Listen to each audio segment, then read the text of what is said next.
I'm back.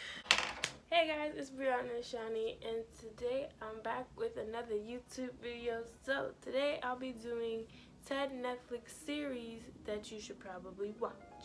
Last week I did Netflix movies and I did pretty good, so I thought I'd do series. I have 10 series on a post-it for you guys, so I can go through them, and I'm very excited because I do watch series more than I watch movies on Netflix.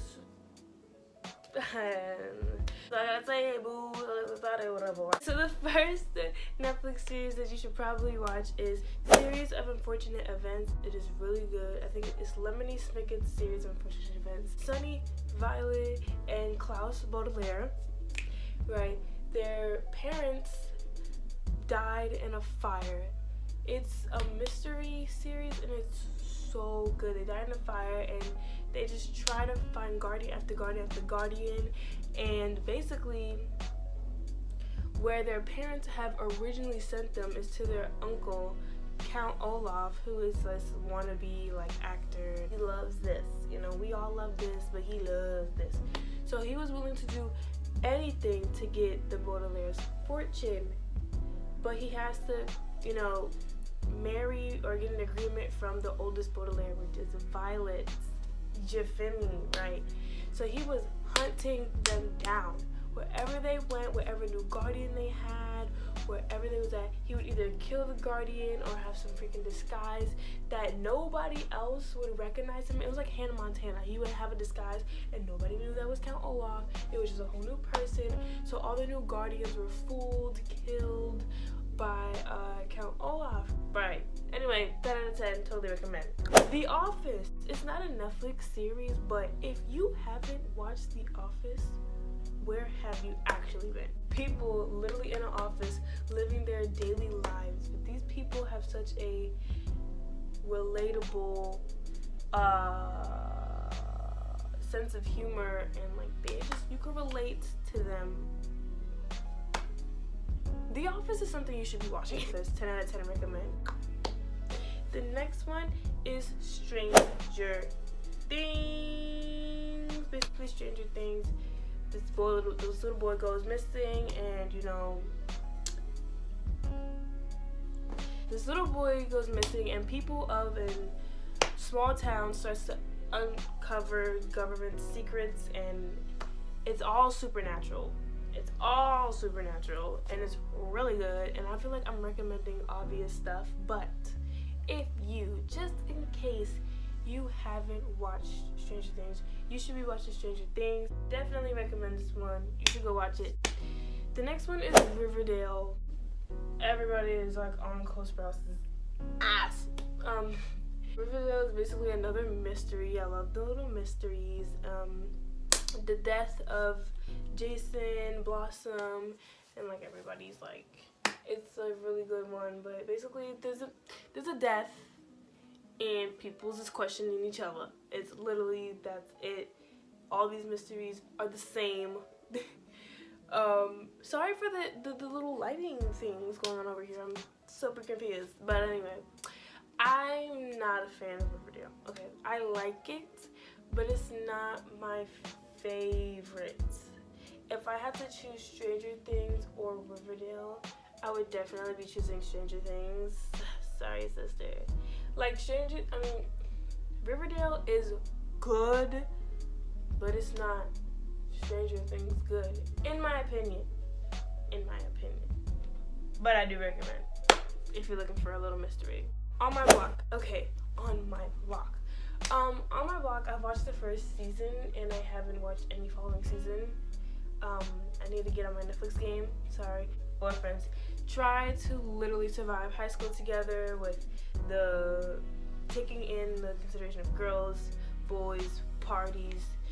They're very awkward group of people, and not to mention that one of the members are actually in a gang. Their whole family is in a gang. It's a gang, and basically this is the gang. This is the gang on the block.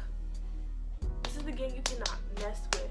And basically he's not very fond of his life that he has lived raised in, like he has grown up in.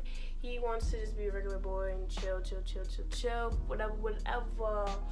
But he also has just taken in. He's just taking it in that maybe I just need to suck it up and start being in this gang. He's not about this life, but his family needs him to be about this life. So basically, they're trying to survive high school, and they're trying to survive high school also while having a friend and supporting a friend who is a gang member. A lot of drama, a lot of teeny stuff going on, a lot of puberty. There's a lot going on in this one. But I do recommend. It's really good if you watch it. Sixth one is 13 Reasons Why, which everybody has watched. If you haven't watched 13 Reasons Why, literally, where have you been? I remember when people was talking about it, and I'm like, I don't know what that is. And it was really good. Oh my god, it's so good. If you watched it, you already know. The way the second season, I think it was has ended, was not my cup of tea. The way it ended was horrifying. It was brutal, but 13 Reasons Why does have a good message. It has a good theme going on to it. You should definitely watch it if you haven't watched it, or if you haven't watched the other season, you should freaking watch it. It is so inspiration. No, it's so like you learn some real lessons. Like if you really if while you're watching it, I feel like you're looking back at your life and how you're acting at school and who you've been treating at school. It's like, am I actually being that way to somebody? And like, it's very also teenagery and puberty-y, but it's also whoever was behind this is very here and like literally dug inside the teenage mind and people at school, and how nobody at school, like no administration literally wants to take the time and dig into the teenager's mind. It may be annoying, but you need to literally grab the brain, inspect it, and figure out the problem and solve it, because these kids, even me sometimes, literally say it's nothing, and it really created a whole problem. 10 out of 10 recommend. You should definitely watch 13 Reasons Why.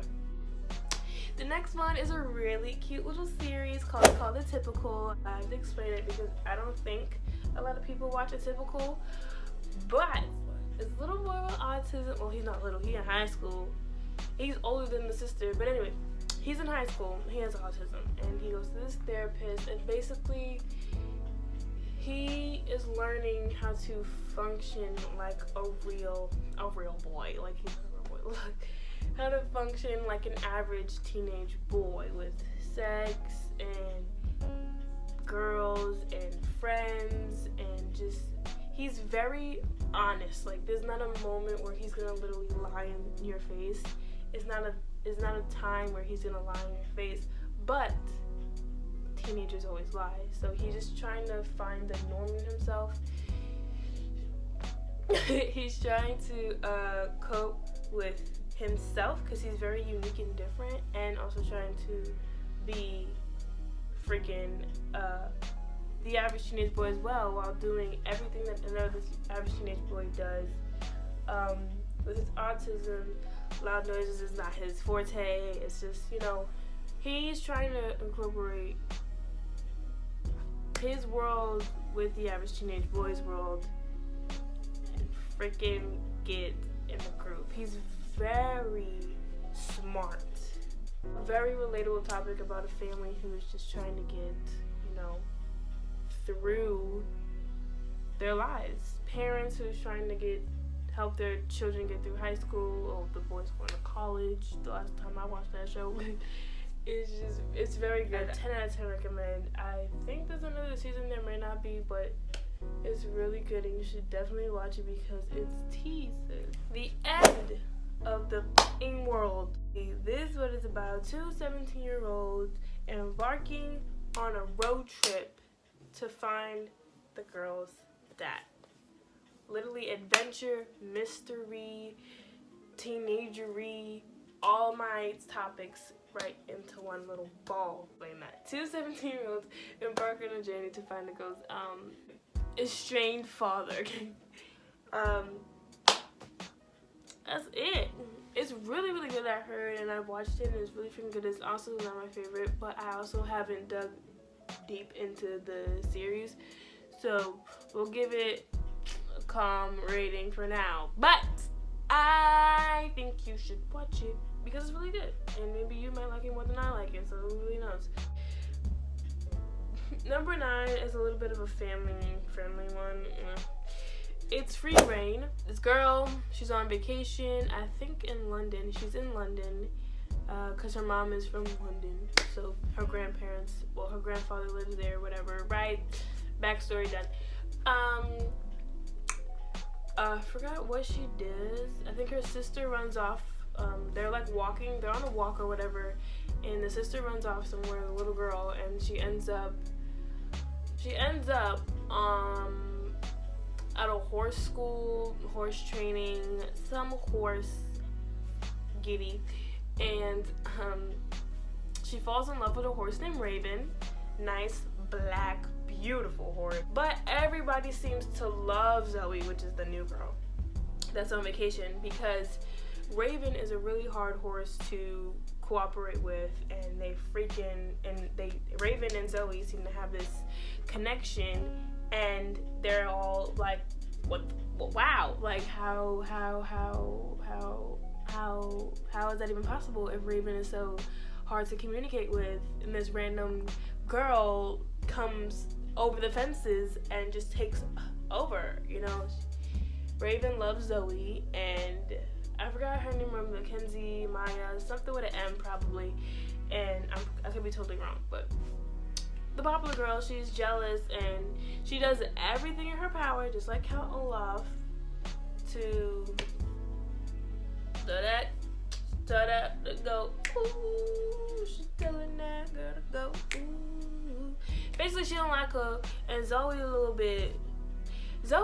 kind of pisses me off, and you should watch it because we're teenagers, if you're my age, I'm 14, and you're going through high school and life, you'd like it, so watch it. Okay. The last one. Oh my, why is this video is like 20 minutes long? The last Netflix series is called You. It's called You, and I 10 out of 10 recommend. I just finished it. It's fresh on my brain. Season 2 was good. It was crazy, and I'm ready to spit facts about this. Okay, guy named Joe. Regular, degular, smegular, pategular guy named Joe works at this local bookstore called Mooney's or whatever.